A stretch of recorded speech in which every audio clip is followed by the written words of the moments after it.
How are you guys doing today? My name is Lifel, and this is going to be the start of probably a very long series that I'm going to do my best to enjoy as much as possible throughout the way. As you can see here, I just picked up a brand new engine. Well, I mean, as new as it can be. It's covered in questionable liquids and sludge.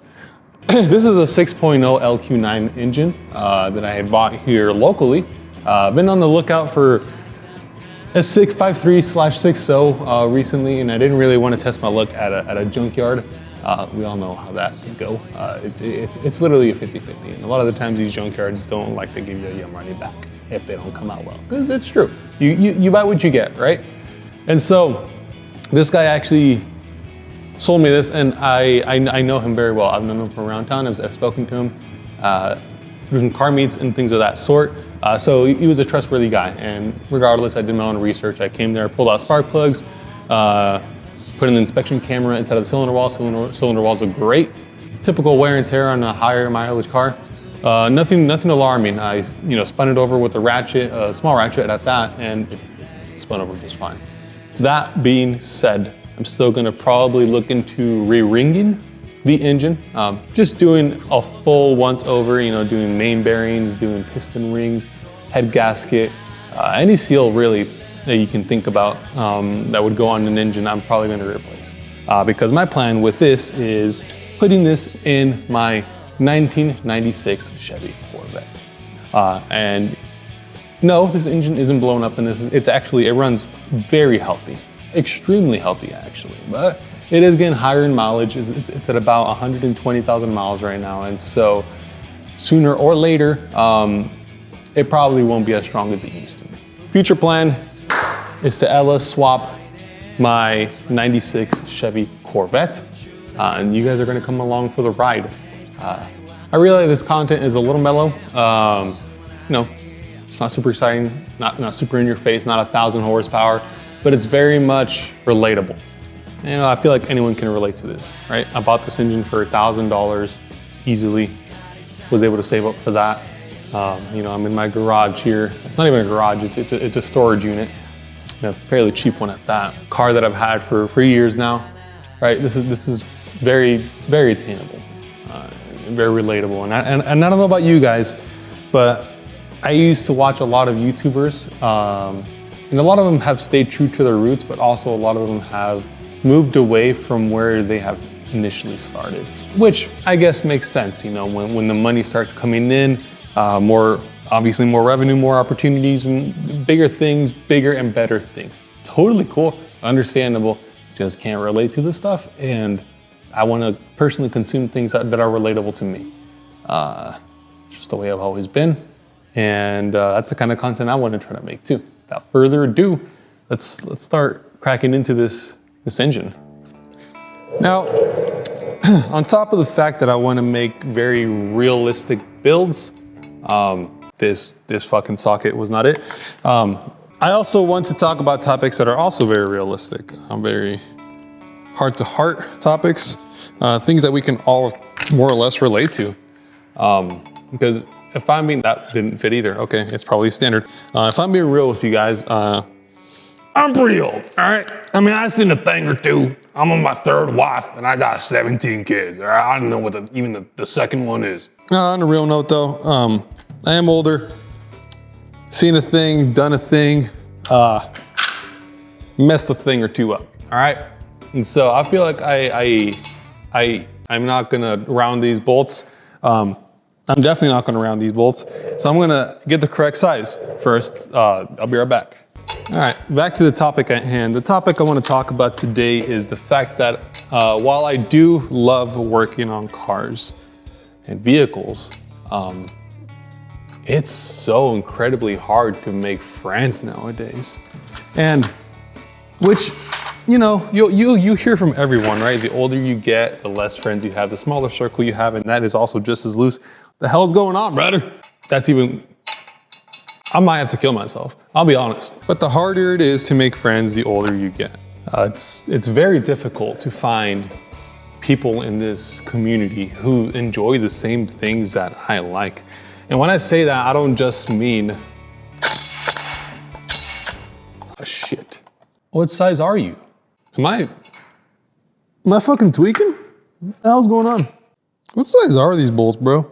Well, the hell going on, brother? God damn, this shit ain't a standard or metric. Jesus Christ. Oh my God, it's a 15. It's a 15. Why didn't this 15 fit on there? What? Because there's no 15? Stop sign. What fucking stop sign, man? Anyway, we're using chrome sockets today to break loose very tight bolts. So if this shatters in my eye, this very well may be my first and last video. Back to the topic at hand. It's extremely difficult to make friends my age.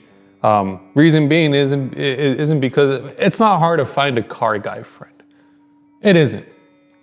But the thing is, at my grown age, I'm not looking for just someone who likes cars.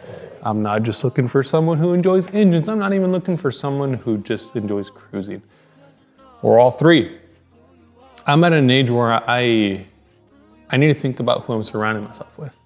Flashback to 2020, when I first moved into this town that I currently live in, I was able to make a ton of friends immediately. Also at the time I was freshly 20.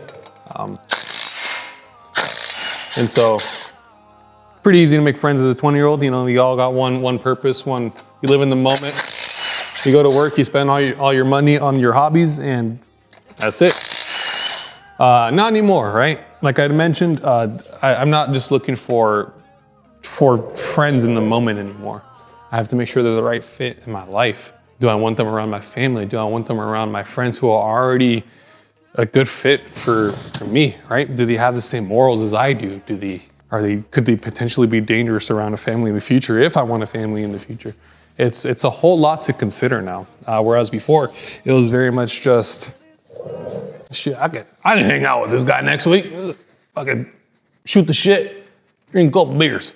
It's not that anymore. And with this town being as small as it is already, it's difficult.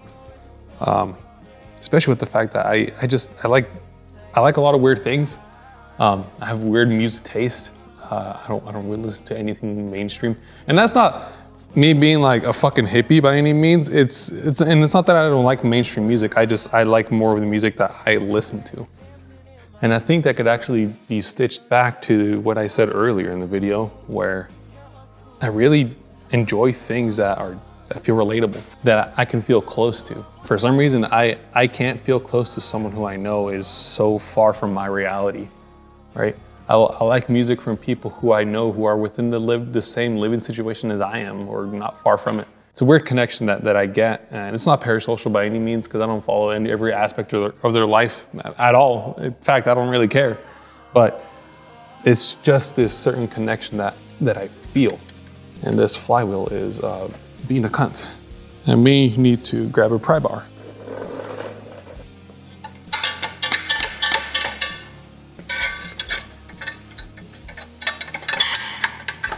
There it goes. And there she blows. And to add resistance to the already difficult situation, I have a hard time opening up to a lot of people, right? Or as before, it was extremely, on top of the fact that it was extremely easy to make friends because I wasn't looking out for a whole lot.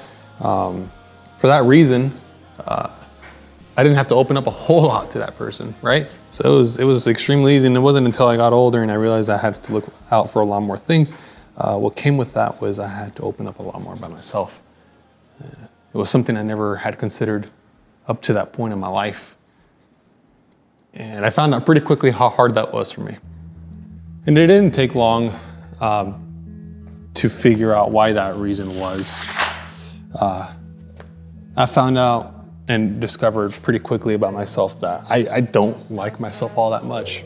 There's a deep-seated dislike for myself that I have discovered and have known about for a while, which causes for me to kind of clam up around a lot of new people. I'll be a little quiet, a little timid, and even sometimes push them away. For reasons I probably will take to the grave. I'll be honest with you. I'll keep it a buck with y'all. And I know everyone's solution is you have to open up, man. You have to go to someone, and you have to do this, you have to do that. I don't think that's something I can do. But I figured out a pretty good idea of what I can do. I just need to learn to accept who I am, who I've become, and to believe in myself. Believe in that I am the better person that I want to be, and not let my fear of being a horrible person take over. And with that can involve multiple steps. Well, I mean, one of the steps that I started taking for myself is just being more disciplined with taking care of my body. Right? I'm going to the gym every morning now, hitting it hard, feeling good after, and feeling good about myself. That's very much a start that I've been conducting with myself. I need to show myself that I am a better person than I'm making myself out to be. But anyway, enough of all that. I want to pose you guys that question. Do you guys love yourselves?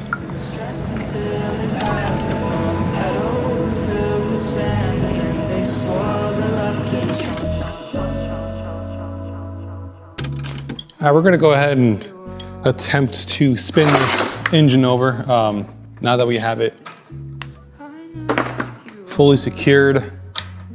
And Jesus Christ, how big is this bolt?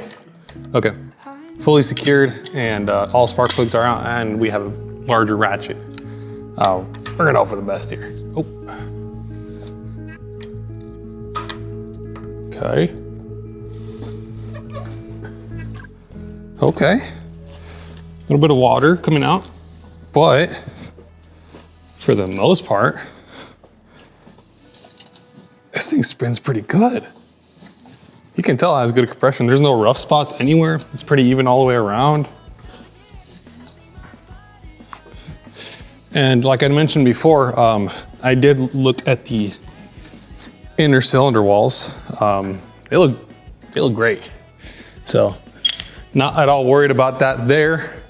I realized there was just a whole lot of yapping going on there in the middle. I'm pretty new to this, as you can tell. I'll get the hang of this. Don't you guys worry about that.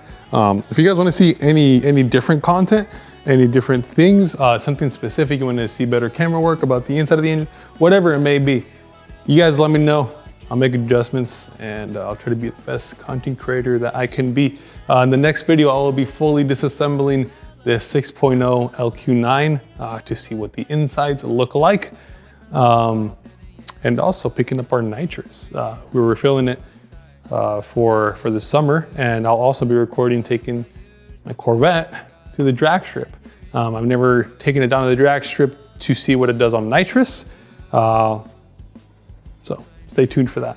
Anyway, thank you guys for watching. I'll see you later.